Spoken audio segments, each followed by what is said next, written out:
Hello, guys. I'm Clara. I'm sure most of you here are married to the love of your lives. I am sure you trust them wholeheartedly and know that they will never break your heart. I was a believer too until my husband slammed divorce papers in front of me. It was totally out of the blue and when I was least expecting it. It was supposed to be our time with everything going well in our lives. After suffering for years on my single income, Max's business was finally making big profits. Instead of unwinding and finally enjoying our time together after years of struggle, Max ended up serving me divorce papers. I was so puzzled and in complete disbelief, I said, "This is a joke, right? You are not serious about this. This is not funny, Max." "What makes you think I would joke about something so serious? I don't have enough time to waste it on stupid jokes. I want a divorce." "You are not being real. This is just insane. I don't understand a thing. What the hell happened, Max? Why the hell do you want a divorce?" "I can't believe you're seriously asking me this question. Did you really think I would be shackled by a college dropout even after making it big?" "What the hell are you saying, Max? Why does my being a college dropout have to do with our marriage? You know I had to drop out because my parents died and I didn't have money. Hell, I couldn't go back to college because I was busy supporting your business." The laugh that came out of Max's throat was nothing short of an insult. He looked devoid of emotions when he casually said, "What makes you think you supported my business? What you did was merely provide a roof over our heads until I started to make profits with my own skills. You don't have the brains to manage or take care of a business. That's why it is important for me to divorce you now." "Max, why are you being so mean? You were able to establish this business because of me." "Yes. Your mere contribution did help, but it was me who made my business successful. Now I don't need your money anymore. I need someone who I can show off to my new business associates, or someone who would help me take my business to the next level. You are neither beautiful nor clever enough to do anything for my business. I've got everything that I need from you so far. Now it's time to move on." Max's words were like a stab to my throat. I was really in shock and refused to believe that the love of my life could be so cruel. Now that he doesn't need much money to stay afloat, he decided to divorce me. Back then, my confidence and self-worth were already down in the dumps. I had often caught my husband openly flirting with rich heiresses and beautiful women with big ties to business. But I had trusted my husband because I thought he wouldn't do that to me. Well, guess what, guys? He freaking did it. He was discarding me and moving on after becoming successful. My stupid self had refused to believe that my husband was leaving me. I was still in love with him and desperate to get him back. Talking to him only resulted in me being humiliated by him. So, as a ditch effort, I decided to get his father, Jerry, involved. As soon as Jerry heard the full matter, he called us both to his house to talk. Jerry is a man of ethics, and I knew that he would try and talk some sense into Max. When Max turned up at his place, Jerry said, "What is this nonsense I've been hearing, Max? You're divorcing Clara and saying that she's not worthy of you? What is wrong with you?" "I see that Clara has told you about the divorce. Well, nothing's wrong with me. She simply isn't cut out to be my wife. Hell, she won't even be able to run my business if something happens to me. I can't be with someone like that." "You are kidding me, Max. What kind of a poor excuse is that? What makes you think Clara can't manage your business? She's an intelligent woman."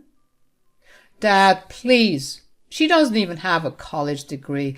All she does is get a small salary as a bank teller. She's not fit to be a businessman's wife." Hearing Max say those horrible things again made me even more sad. I simply couldn't stop crying. Anyone in my place would have freaked off and saved herself from this humiliation, but I wasn't strong enough to do what was right for me. I was stupid and in love with Max. I really didn't want to separate from him. He was my first and only boyfriend, for God's sake. I would have done anything to get him back. As I cried, Max remained stoic and showed no empathy. Meanwhile, Jerry was getting mad but barely controlling himself. He said, "This is one of the most ridiculous things I have heard in my entire life. You don't know what you're talking about. If a college degree is the problem, you should be helping her get one and not divorcing her over it. You need to think things through before you do something so drastically stupid."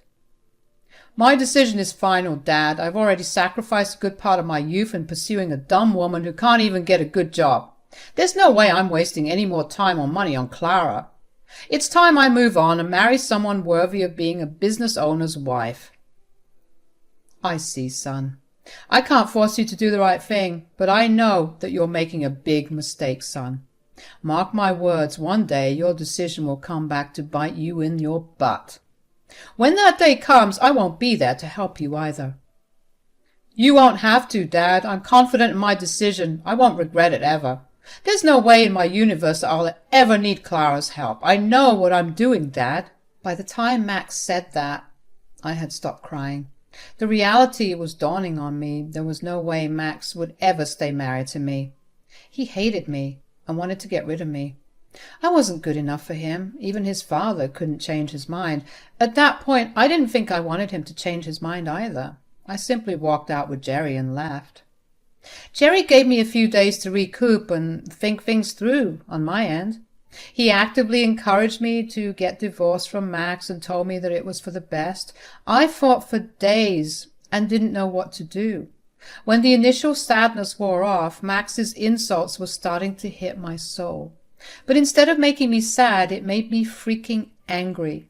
I was starting to think that maybe the divorce was a good idea after all. But before I made a solid decision, I decided to call Jerry over to my place.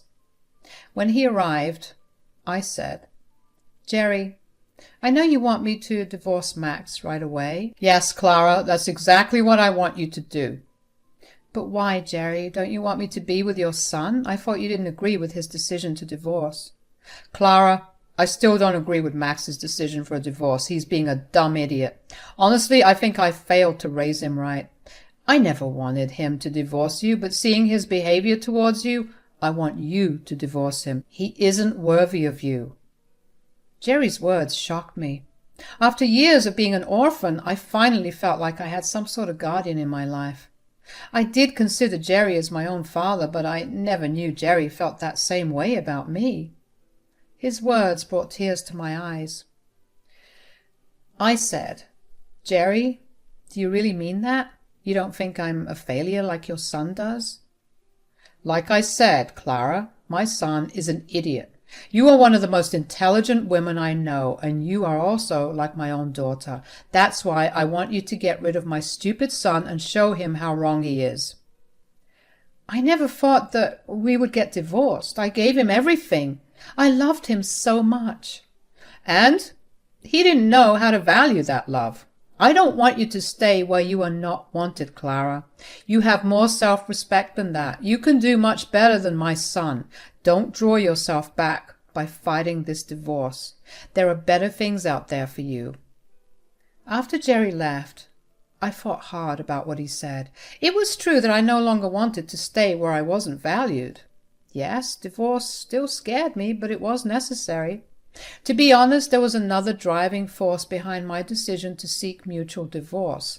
I heard and saw Max already going out on dates with his potential romantic partners.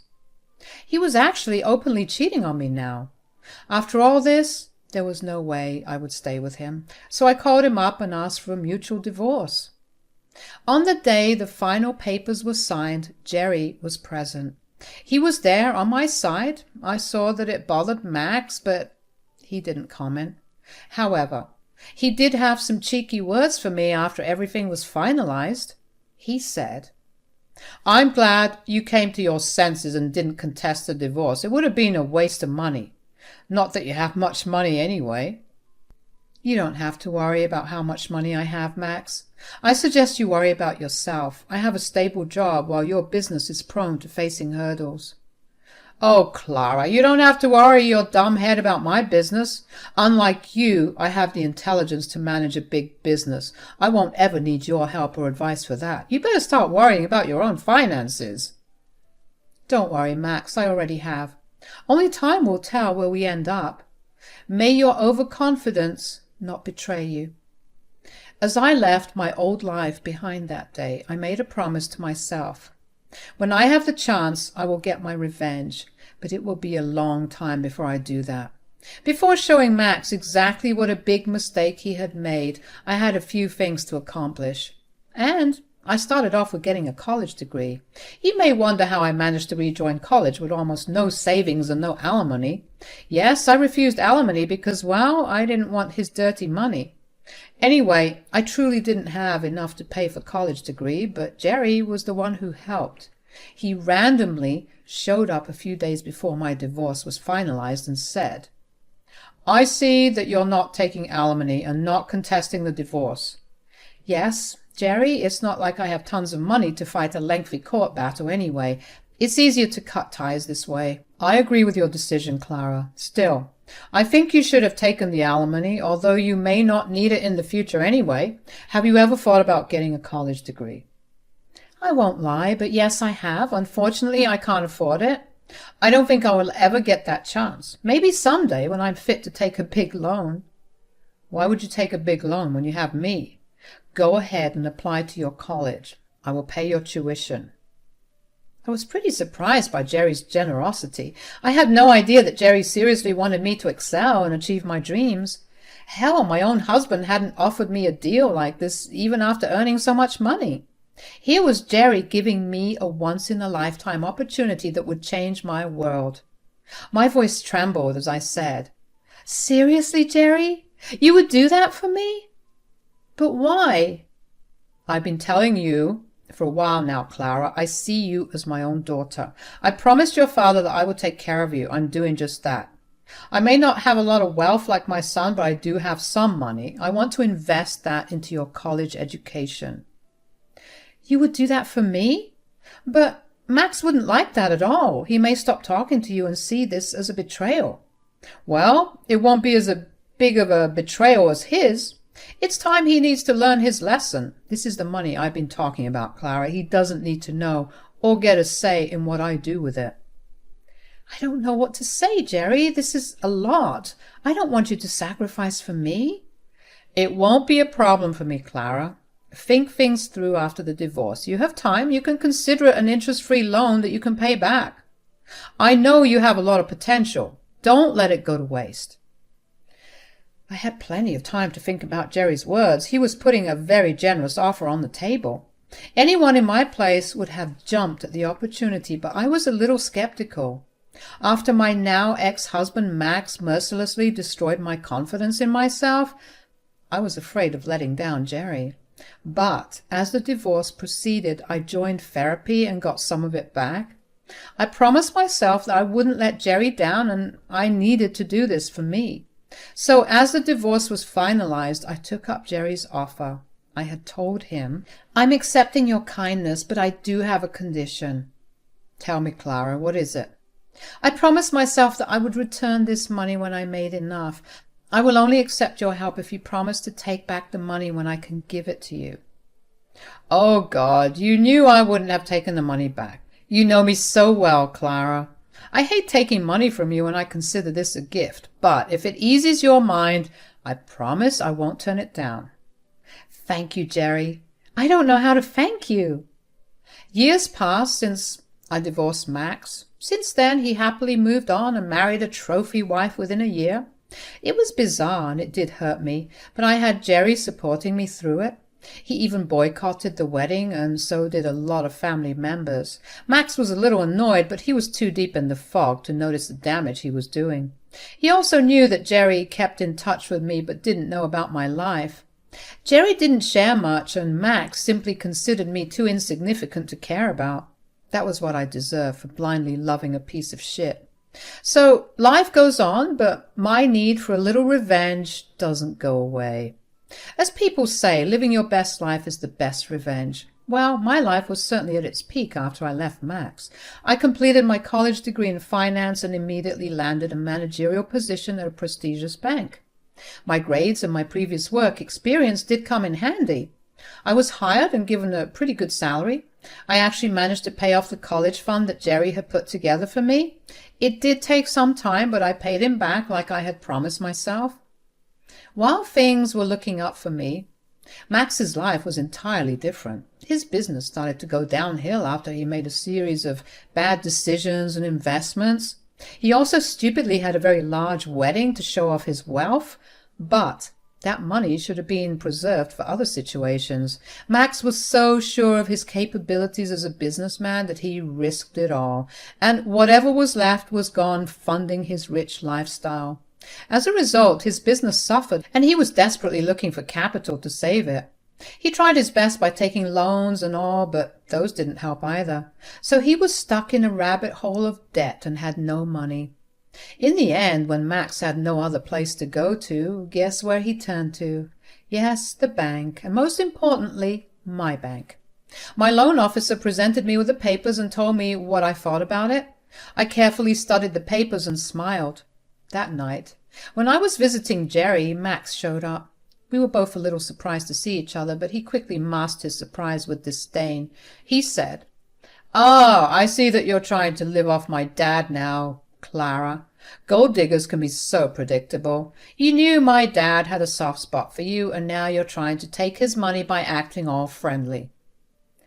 "It's good to see you, Max. I would give you some clarification for your accusations, but I simply don't want to indulge you. I'm here to talk to Jerry."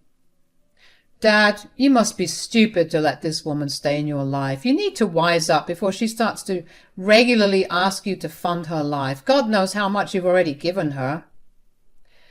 It was amusing to see Max say those things about me. Also, it was equally amusing to see him warn his father about guarding his money. The entire situation was just ridiculous because we all knew that the only one needing money was him. Jerry actually laughed and said, "That's some intense projection, Max.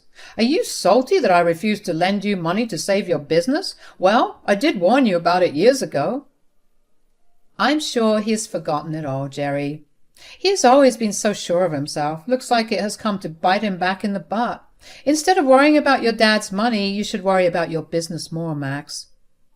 "You don't know what you're talking about. A high school pass-out can't humiliate me. My business is just facing some challenges. I'll make sure it comes out stronger. As for you, Dad, I don't need your money anymore. I've applied for a loan, and it will get approved soon. After that, I won't have to see the faces of you two. I will see who has the last laugh." Max said that angrily and left in a huff. We knew that we had hit a chord with him, and he was pissed. He didn't want to accept his anxiety and helplessness and still thought that he was above us all. After Max left, all we did was laugh and say, "That was quite a performance. I see that my son is still a dramatic idiot." Some things just don't change, I guess. But will his life change, Clara? Will you approve his loan and save his business? Jerry already knew the answer to that, so I simply smiled at him. I was eagerly waiting for what was about to happen in a few days. I sent out my decision about the loan the next morning. A day later, Max was sitting in front of me in my office. He looked pale, and there were bags under his eyes. He said, "So, you did get a college degree and became the manager here, and you rejected my appeal for a loan?" "That is correct, Max. I am sure you have received the right papers and the apology as well." "I don't want an apology. I need a loan.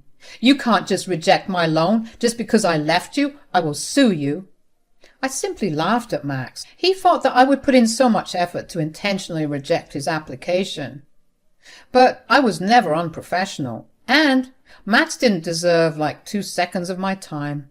I was only interacting with him because he approached me professionally. Plus, I knew that it was my turn to get the revenge I always wanted. I smiled at him and said, "Oh, Max, go ahead and sue me all you want. You really think I would put in the time and effort to intentionally sabotage you? You are nothing to me. I did what any professional would do at this job. You rejected my loan on purpose. I have a big business and any bank would be happy to give me a loan. You intentionally didn't approve my loan because I ditched you.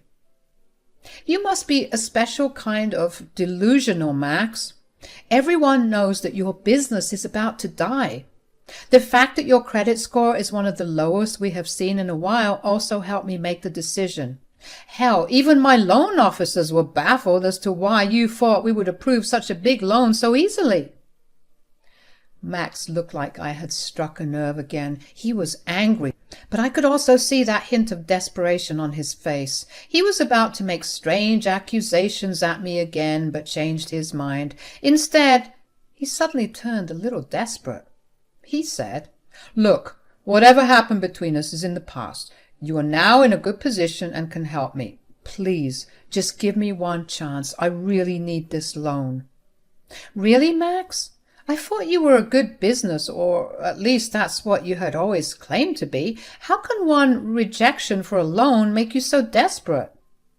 "There is no use for me to pretend any more. You already know how bad things are. Even Dad won't help me. This is my only chance." "Well, that's too bad, Max. You should have paid more attention to managing your business than making sure your life is picture perfect. Perhaps you can ask your wife to help. You did boast about her being educated, rich and all." "My wife won't help, Clara. We are on the brink of a divorce. She doesn't want to downgrade her life or be stuck with a failed businessman. I'm about to lose both my beloved business and my wife." Whoops. How unfortunate for you, Max. I guess karma does come back to bite us all after all. Max looked super ashamed and was looking down at his feet. He sat there in silence for a few minutes in shame. I let him be because I was really enjoying watching him face the consequences of his actions. Max gave me much more, though. When I asked him to leave after a while, he turned hysterical. He actually started to cry and begged me to approve his loan. He was really pathetic, and I was getting annoyed. I asked him to leave multiple times. After many attempts to get him out, I called security, who escorted him out. It was pretty satisfying, and I finally felt like I got my justice. As the days passed, karma hit Max even harder. He couldn't get a loan anywhere and was forced to make his company public again. This time, he sold more than 70% of his shares because of his debt. He was only left with like 20% of the total company shares. This was another great opportunity for me to serve another cold dish of revenge. I ended up buying a good part of the company. Now I actually have more shares in the company than Max. When he saw me at the shareholders' meeting, his face was priceless. In a few months, he was begging to have me back in his life.